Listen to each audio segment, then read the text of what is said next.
बिस्मिल्लाहिर्रहमानिर्रहीम। आज का हमारा जो टॉपिक है वो पाकिस्तान पिनल कोड ताज़ीरात पाकिस्तान का चैप्टर 3 जो है, जो सेक्शन 53 से शुरू होता है, वो है पनिशमेंट्स, कि वो कौन कौन सी सज़ाएं हैं जो अदालतें जो हैं पाकिस्तान के अंदर ताज़ीरात पाकिस्तान के तहत इन्फ्लिक्ट करती हैं किसी भी ऑफेंडर को या जुर्म करने वाले को। तो सेक्शन 53 को हम पढ़ते हैं कि ये टोटल 10 किस्म की सज़ाएं हैं सेक्शन 53 में ताज़ीरात पाकिस्तान के, जो कि अदालतें जो है मुजरिम को देती हैं, वो जो हैं वो ये हैं।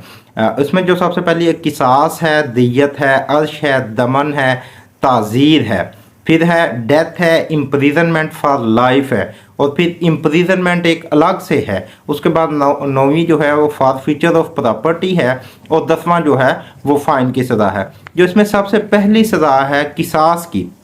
किसास का मतलब क्या है? किसास का मतलब है to retaliate the return of evil for the evil.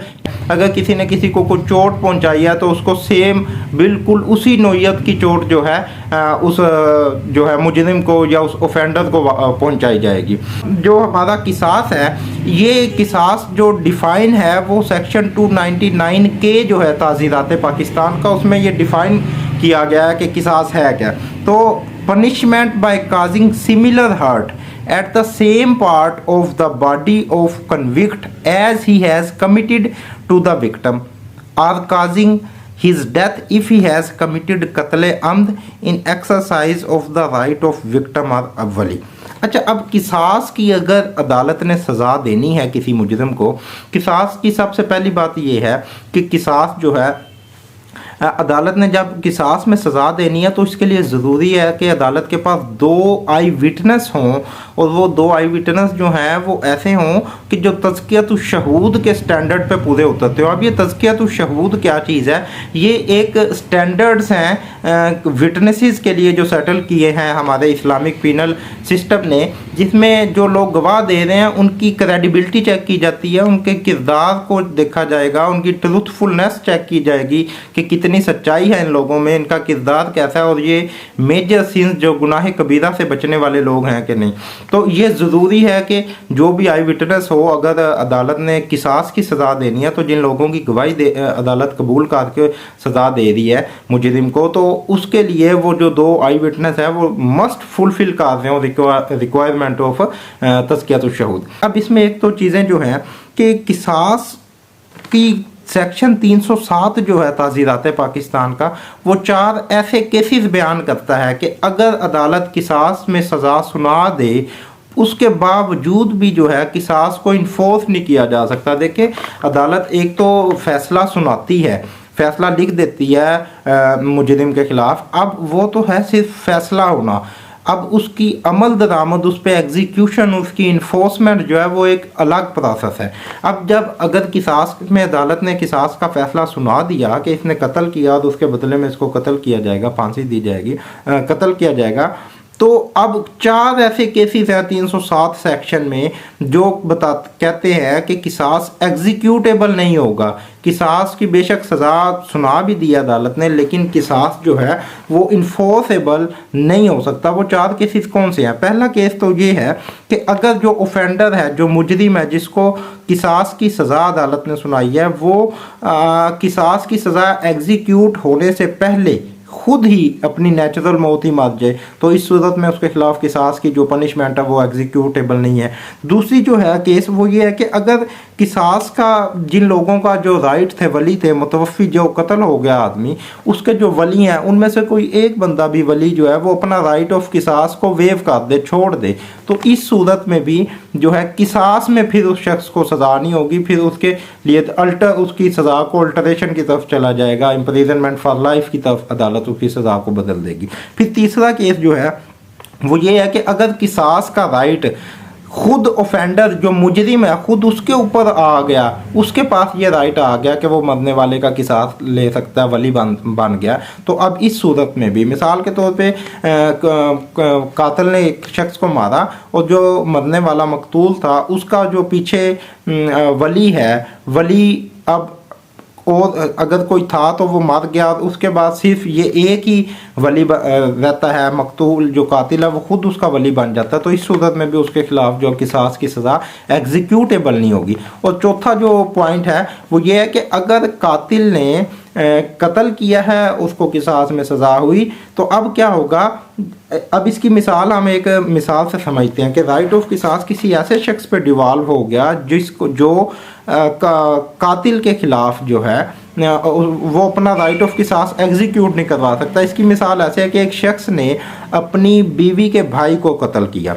अब वो जो मकतूल था उसके पीछे जो उसका वली है वो सिर्फ एक उसकी बहन ही है जो कि कातिल की बीवी है। अब कातिल की बीवी या जो मकतूल का बहन जो है जिसके पास राइट है, वली है जो राइट ऑफ किसास क्लेम कर सकती है अपने भाई का, अपने खामद के खिलाफ, अगर वो औरत मर जाती है और उसका एक बेटा है, अब कातिल का बेटा है, अब उसका राइट ऑफ किसास औरत का उसके बेटे पे आ गया। यानी कि जिस शख्स जो वली बना मकतूल का, अब वो कातिल का बेटा है, तो अब बेटा अपने बाप के खिलाफ जो है वो राइट ऑफ किसास इन्फोर्स नहीं करवा सकता। तो ये है वो 4 केसेस जिसमें 307 के सेक्शन 307 ताज़ीरात पाकिस्तान के तहत जिसमें जो है हम किसास की सज़ा को इन्फोर्स नहीं कर सकते। दूसरी जो सज़ा ताज़ीरात पाकिस्तान सेक्शन 53 में 53 में बयान की गई है वो है दियत। अच्छा, अब दियत को जो रेलिवेंट प्रोविजन है वो 299 है ताज़ीरात पाकिस्तान की जो इसको डिफाइन करती है। उसमें लिखा गया है कि कंपनसेशन स्पेसिफाइड इन सेक्शन 323। अब ये जो पेएबल है, payable to the heirs of the victim, और ये पे कौन करेगा, वो करेगा कातिल। अच्छा, अब इसको हम देखते हैं कि सेक्शन 323 ताज़ीरात पाकिस्तान का इस बाबत क्या बात करता है। सेक्शन 323 बताता है कि वैल्यू ऑफ दियत क्या होगी और ये कैसे डिटरमाइन की जाएगी। तो court shall subject to the injunctions of Islam which is laid down in Quran and sunnah, कि जो कोर्ट होगी वो इस्लामिक इंजंक्शन, इस्लाम की हदायत के मुताबिक जो कि कुरान और सुन्ना में है, उनको सामने रखते हुए financial position of the victim की फाइनेंशियल पोजीशन देखेगी, और दूसरी चीज़ जो है financial position of the convict या जो ऑफेंडर है उसकी फाइनेंशियल पोजीशन देखेगी। जो कातिल है उसकी क्या है माली हैसियत, और जो मकतूल है जिसको कत्ल किया गया उसकी माली हैसियत क्या है। इन दोनों चीज़ों को और साथ इस्लामिक तालीमात को सामने रखते हुए, इन 3 चीज़ों को देखते हुए अदालत जो है वो दियत की वैल्यू डिटरमाइन करेगी। अपने आर्डर में बताएगी कि कितनी दियत जो है वो कातिल ने मकतूल के वलियों को पे करनी है। अच्छा, अब इसमें एक चीज़ ये जो है कि अदालत बाउंड है बाय सेक्शन 323 के तहत कि वो 30,630 ग्राम सिल्वर चांदी की जो वैल्यू है मौजूदा वक्त में, उस वक्त में जब भी अदालत ये फैसला लिख रही होगी दियत की वैल्यू पे कर रही होगी, उस वक्त में 30,630 ग्राम चांदी की वैल्यू जो भी होगी उससे कम वैल्यू दियत में जो है वो अवार्ड नहीं करेगी। तो इससे ज़्यादा कर सकती है, इससे कम जो है वो दियत में जो सज़ा नहीं दे सकती।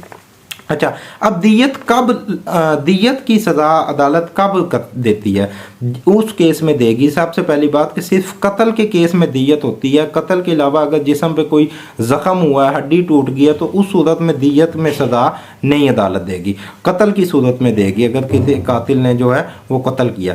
दूसरी बात ये कि जो दियत होगी वो कत्ल अम्द को, जो इन केस ऑफ कत्ल अम्द जो है वो दियत सिर्फ उसी सूरत में अवार्ड की जाएगी जब ये प्रूव हो जाए कि जो ऑफेंस हुआ है, जो कत्ल हुआ है, वो उसकी किसास में सज़ा नहीं हो सकती। ठीक है, उसके अलावा जो है हमारे पास कुछ ऐसे सेक्शन हैं, वो कौन सी सिचुएशन हैं जब कत्ल अमद किया है, अब उसकी सज़ा जाहिर है किसास में नहीं हो सकती, तो फिर दियत में अदालत देती है। तो जब दियत में सज़ा देगी तो फिर वो कौन कौन से केसेस हैं, किन हालात में अदालत देगी, तो वो जो हमारा है सेक्शन 306 और 7 के तहत जो है अदालत कत्ल अम्द नॉट लाइबल टू किसास वो सिचुएशन है, तो इस सूरत में अदालत दियत जो है वो इन्फ्लिक्ट करेगी कातिल को। सेक्शन 312 ताज़ीरात पाकिस्तान कत्ल अम्द आफ्टर वेवर या कंपाउंड, इस सूरत में जो है वो भी अदालत दियत जो है वो इन्फ्लिक्ट करेगी।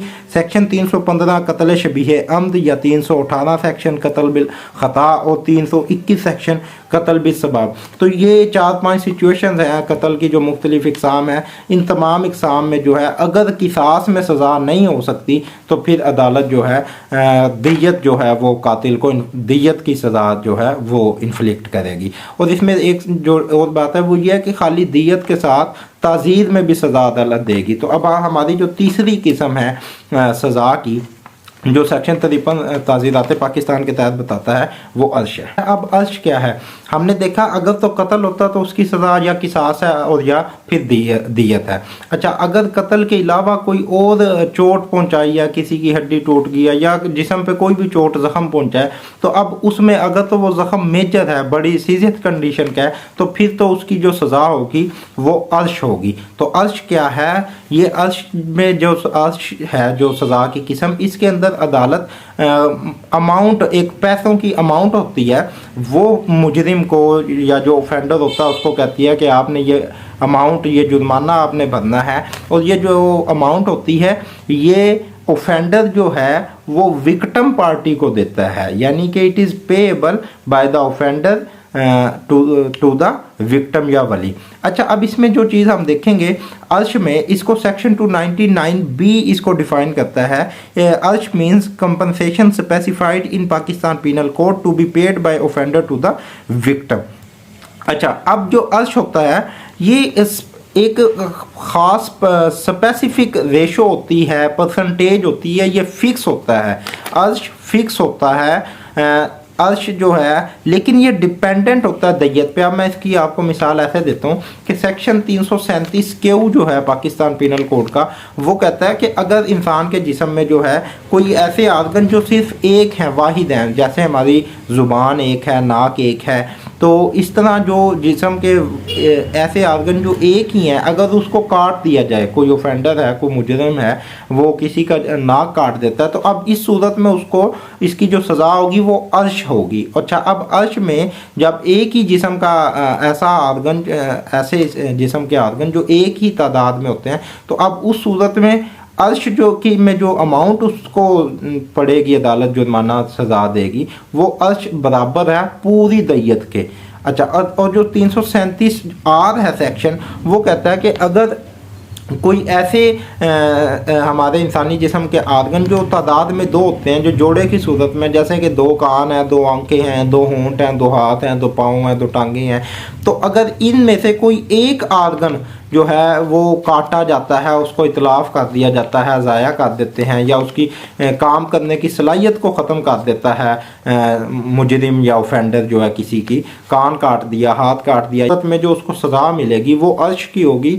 और अब अर्श डिपेंडेंट है चूँकि दैयत के ऊपर, तो अब जो है अर्श बराबर होगा हाफ ऑफ दैयत के। उस वक्त में जितनी दैयत की टोटल अमाउंट होती होगी उसके आधी जो है वो अर्श होगी। अब ठीक है, तो अर्श के बारे में दो चीज़ें अहम हैं कि तीन चीज़ें, एक तो अर्श जो है इसमें जो अमाउंट अदालत देती है वो ऑफेंडर को होती है, ऑफेंडर के ज़िम्मे होती है कि उसने जो है विक्टिम पार्टी को देनी है। दूसरा अर्श के बारे में जो ज़रूरी बात है वो ये है कि अर्श फिक्स होता है, फिक्स रेशो पे होता है, लेकिन ये डिपेंडेंट होता है ऑन द वैल्यू ऑफ दैयत, क्योंकि हमें पता है कि दैयत की वैल्यू हर साल जो है वो फेडरल गवर्नमेंट अनाउंस करती है, माली साल जब भी शुरू होता है। अब ये अदालत ने सज़ा दे दी, अब इसकी एग्जीक्यूशन कैसे होगी, उसके लिए जो है हमारे पास एक अथॉरिटी है, वो है 2003 YLR 1156। इस फैसले में अदालत ने कहा कि जो टोटल अर्श एक मुजरिम को सज़ा सुनाई कि इतने पैसे आपने देने हैं विक्टिम पार्टी को,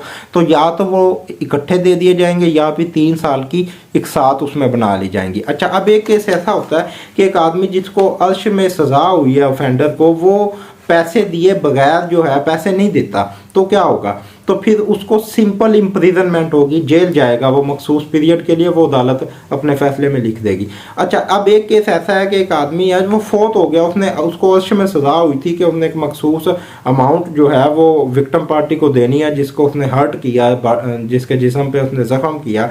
तो अब क्या होगा, फोत हो गया, तो अब जिस तरह वरासत का कानून डिवॉल्व होता है, इसी तरह अब उस शख्स की जो प्रॉपर्टी होगी वो लाइबल होगी कि उस प्रॉपर्टी को सेल किया जाए और उस प्रॉपर्टी से पैसे लेके अर्श के जो है वो विक्टिम पार्टी को दिए जाएं। ये था हमारा अर्श। सेक्शन 299D जो है ताज़ीरात पाकिस्तान का, ये तारीफ़ करता है दमन की। इसके तहत है जो अदालत ये तारीफ़ करता है। तो इस ये क्या तारीफ़ करता है दमन की, इसमें लिखा है कि कंपनसेशन है ये भी जो determined by the court determine करती है, which is paid by offender to the victim. किस लिए? फॉर काजिंग हर्ट, ऐसा hurt which is not liable to us. तो दमन की तारीफ क्या है कि ये भी कंपनसेशन है। अदालत अमाउंट एक फिक्स्ड अमाउंट जो होती है वो ऑफेंडर को कहती है कि आपने सज़ा देती है कि ये अमाउंट आपने जो है जिसको आपने चोट पहुंचाई है विक्टिम को उसको देनी है। लेकिन अर्श की निस्बत कम चोट लगी है, यानी कि दमन जो है वो माइनर हर्ट के केसेस में अदालत देती है। फिर दूसरी बात यह कि दमन जो है इसका भी वही तरीका है जिस तरह के अर्श का है, या तो लमसम में पेमेंट हो जाएगी या फिर जो है 3 साल की किस्तों में हो जाएगी। और ये भी वही है कि अगर आदमी जो है जिसको दमन में सज़ा हुई है उसने अपने पैसे दमन के जो अमाउंट थी जो अदालत ने कहा पे करने के लिए विक्टिम को वो नहीं की तो फिर वो जेल जाएगा एक मखसूस वक़्त के लिए। और फिर इसमें तीसरी चीज़ ये वही है कि अगर वो बगैर दमन की वैल्यू पे किए विक्टिम को मर जाता है तो फिर भी उसकी प्रॉपर्टी में से जो है वो वैल्यू ली जाएगी और विक्टिम पार्टी को दी जाएगी। फिर इसमें यह है कि दमन को अदालत किस तरह डिटरमाइन करती है कि हमने कितनी रकम जो है अमाउंट जो है वो ऑफेंडर को जो दमन की सूरत में पनिश करना है। तो उसके लिए अदालत 3 चीज़ें देखती हैं। एक तो अदालत ये देखेगी कि जो चोट लगी है विक्टिम को उसका इलाज करवाने में विक्टिम का कितना खर्चा हुआ है। फिर दूसरी चीज़ जो इसके अंदर अदालत देखती है कंसिडर करती है वो होता है कि कितना कोई लॉस तो नहीं हुआ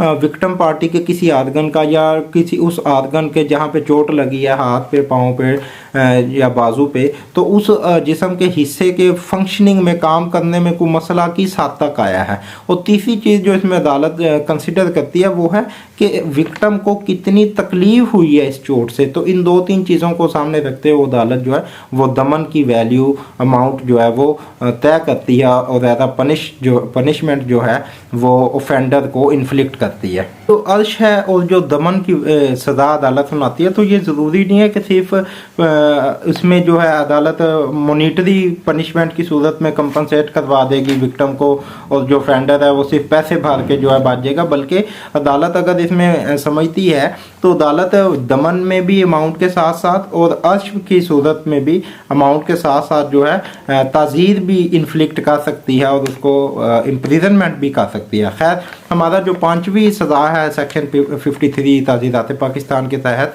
वो है ताज़ीर। तो ये सेक्शन 299L जो है ताज़ीरात पाकिस्तान का वो इसको डिफ़ाइन करता है कि पनिशमेंट अदर दैन किसास, दय्यत, अर्श और दमन, इन चारों सज़ाओं के अलावा ये पनिशमेंट है ताज़ीर। और ये अदालत की डिस्क्रिशन पे है कि अदालत जैसे मुनासिब समझे अदालत इसमें ताज़ीर में जो है सज़ा कर सकती है। अब ताज़ीर की सज़ा जो है इसमें सिर्फ पैसे नहीं है, सिर्फ अमाउंट नहीं है, बल्कि इसमें भी अदालत अमाउंट भी फ़ाइन भी उसको करेगी, ऑफेंडर को इन्फ्लिक्ट करेगी और उसके साथ साथ उसकी प्रॉपर्टी को भी फॉरफीचर कर सकती है, इसी तरह उसको जेल भी भेज सकती है।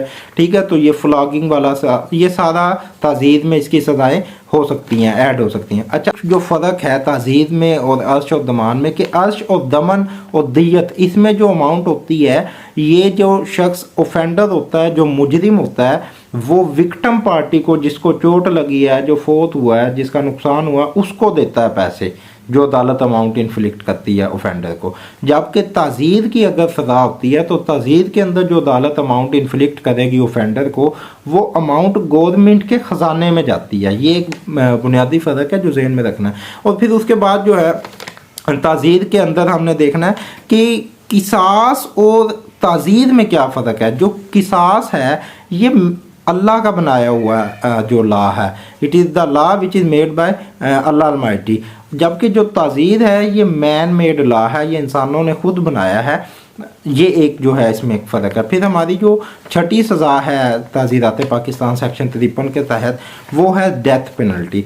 अब ये है वो सज़ाए मौत जो कि अक्सर जो है वो कत्ल के केसेस में अदालत देती है, में या तो किसास की तरफ चली जाती है अदालत और या फिर डेथ पेनल्टी दे देती है। अब जो डेथ पेनल्टी है ये कैपिटल पनिशमेंट है, ये वो चंद मखसूस जुराइम है जिनकी सज़ा में अदालत जो है वो सज़ाए मौत या फांसी की सज़ा सुनाती है मुजरिम और ऑफेंडर को।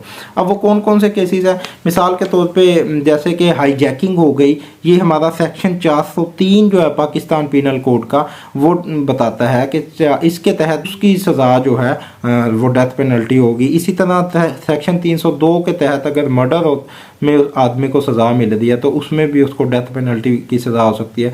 फिर सेक्शन 121 पाकिस्तान पीनल कोड का, जो कि अगर आप पाकिस्तान की रियासत के ख़िलाफ़ जंग शुरू कर देते हो या उसके बैटमेंट में आपका हिस्सा है तो इन केसेस में जो है फिर अदालत जो सज़ा देती है मुजरिम को, ऑफेंडर को, वो डेथ पेनल्टी होती है, सज़ाए मौत या फांसी। सातवीं जो सज़ा ताज़ीरात पाकिस्तान सेक्शन 53 हमें बताता है वो है इम्प्रिजनमेंट फॉर लाइफ। अब देखें, इम्प्रिजनमेंट फॉर लाइफ अलग से सज़ा है और जो 8वीं अभी हम पढ़ेंगे सज़ा खाली इम्प्रिजनमेंट वो अलग से, ये दोनों अलग अलग सज़ाएँ हैं। इम्प्रिजनमेंट फॉर लाइफ जो है ये इसको अदालत ने अपने एक फ़ैसले के अंदर डिफ़ाइन किया है। PLD 1968 लाहौर के अंदर ये एक फ़ैसला है। इस अथॉरिटी के तहत अदालत ने इसको डिफ़ाइन किया है कि वो सिचुएशन है या तो जो मुजरिम है जिसको इम्प्रिजनमेंट फॉर लाइफ हुई है वो अपनी ज़िंदगी के नेचुरल ज़िंदगी का उसका जितना भी स्पेन है उस वक्त तक सज़ा जेल में रहेगा, या फिर जब जिस दिन सज़ा हुई है उस दिन के बाद से 25 साल जो है वो जेल में रहेगा, 25 साल का अरसा। तो ये है इम्प्रिजनमेंट फॉर लाइफ की जो सज़ा होती है। इसमें बाज़ औक़ात जो है अदालत डेथ पेनल्टी अगर किसी को देती है तो वो तब्दील होकर लाइफ इम्प्रिजनमेंट की तरफ आ जाती है। मिसाल के तौर पे हमारा जो एक और अथॉरिटी है इसमें 2008 वायलात 2188 पेज है, उसमें अदालत कहती है कि ऐसा accused who is not adult and has committed कत्ल अम्द, उसने मर्डर किया है तो उसको फिर डेथ पेनल्टी नहीं दी जाएगी बल्कि उसको फिर जो है इम्प्रिजनमेंट फॉर लाइफ जो है वो इन्फ्लिक्ट की जाएगी। अच्छा, अब इसमें इम्प्रिजनमेंट फॉर लाइफ जो है किन किन केसेस में दिए जाती है, ख़ासतौर पे जो सिडिशन है, बगावत है, सेक्शन 124 पाकिस्तान पीनल कोड के तहत जो है उसमें भी बगावत अगर आप मुल्क के साथ करते हैं तो भी आपको जो है इम्प्रिजनमेंट फॉर लाइफ दी जाएगी। फिर सेक्शन 232 जो ताज़ीरात पाकिस्तान का है उसके तहत अगर आप मुल्क की गैर कानूनी तौर पर रियासत की इजाज़त के बगैर रियासत की करेंसी छाप रहे हैं, काउंटर फिटिंग कर रहे हैं, उस सूरत में भी जो है इम्प्रिजनमेंट फॉर लाइफ। और फिर जो है मर्डर के केसेस जो है सेक्शन 302 के तहत जो है वो भी इम्प्रिजनमेंट फॉर लाइफ की सज़ाएँ होती हैं। 8वीं जो सज़ा है वो है सिंपल इम्प्रिजनमेंट। अब यहाँ पे जो मैं फ़र्क बताना चाहता हूँ कि इम्प्रिजनमेंट फॉर लाइफ अलग से सज़ा है और 8वीं जो सज़ा खाली इम्प्रिजनमेंट है ये एक अलग सज़ा है, ये माइनर केसेस में दी जाती है। जो इम्प्रिजनमेंट फॉर लाइफ है या तो remaining span of natural life of offender या वो 25 साल तक है, जबकि जो इम्प्रिजनमेंट की खाली इम्प्रिजनमेंट की सज़ा है ये मैक्सिमम जो सज़ा है वो 14 साल की होगी और ये सेक्शन जो है 55 है पाकिस्तान पीनल कोड का उसके तहत। और जो मिनिमम ड्यूरेशन की ये सज़ा होगी इम्प्रिजनमेंट की ये 48 घंटे है, पहले ये 24 घंटे थी। अब जो 2018 में अमेंडमेंट आई है उसके तहत जो है सेक्शन 510 पाकिस्तान पीनल कोड में ये अब 48 घंटे मिनिमम इसके तहत सज़ा होगी। जो खाली इम्प्रिजनमेंट है सिंपल, इसकी आगे दो फर्दर कैटेगरीज हैं, एक तो रिगरस इम्प्रिजनमेंट और दूसरी जो है सिंपल इम्प्रिजनमेंट। रिगरस इम्प्रिजनमेंट ये है के साथ जेल में भी रहना और कैद बामुशक्कत है, इसमें काम काज करना पड़ेंगे, ठीक है, खुदाई वगैरह या काश्तकारी। जबकि जो सिंपल इम्प्रिजनमेंट है उसमें बस जेल में बैठना है और खाना पीना और याशी है। हमारे पास जो 9वीं सज़ा है सेक्शन 53 ताज़ीरात पाकिस्तान के तहत वो है फॉरफीचर ऑफ प्रॉपर्टी, के मुजरिम की प्रॉपर्टी वापस ले ली जाएगी।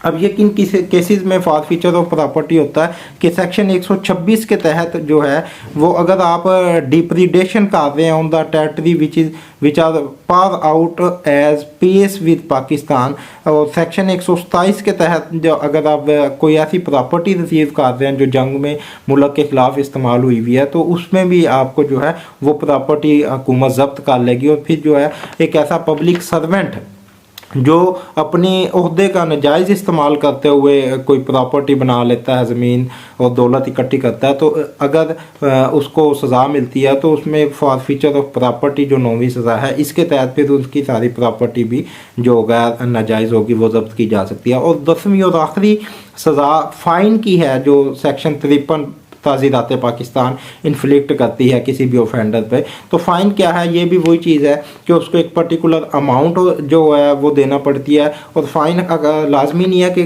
कोई एक सज़ा भी अकेली हो, बल्कि ये जो हमने 10 सज़ाएँ पढ़ी हैं इनके साथ दूसरी सज़ाएँ भी ऐड हो सकती हैं। मसलन अगर किसी को फ़ाइन हुआ है तो हो सकता है फॉरफीचर ऑफ प्रॉपर्टी भी हुई है, साथ फ़ाइन भी हो गया, या अगर ताज़ीर में सज़ा हुई है तो साथ फ़ाइन भी हुआ है, या अगर जो दियत उसने दी है, दियत के साथ साथ उसको इम्प्रिजनमेंट भी कुछ वक्त के लिए दी गई हो, तो ये जुराइम के हिसाब से। तो उम्मीद करता हूँ कि ये 10 सज़ाएँ जो पाकिस्तान पीनल कोड का सेक्शन 53 किसी भी ऑफेंडर को उसके जुराइम के उसमें देता है के तहत, तो वो 10 सज़ाएँ आपको समझ आई होंगी।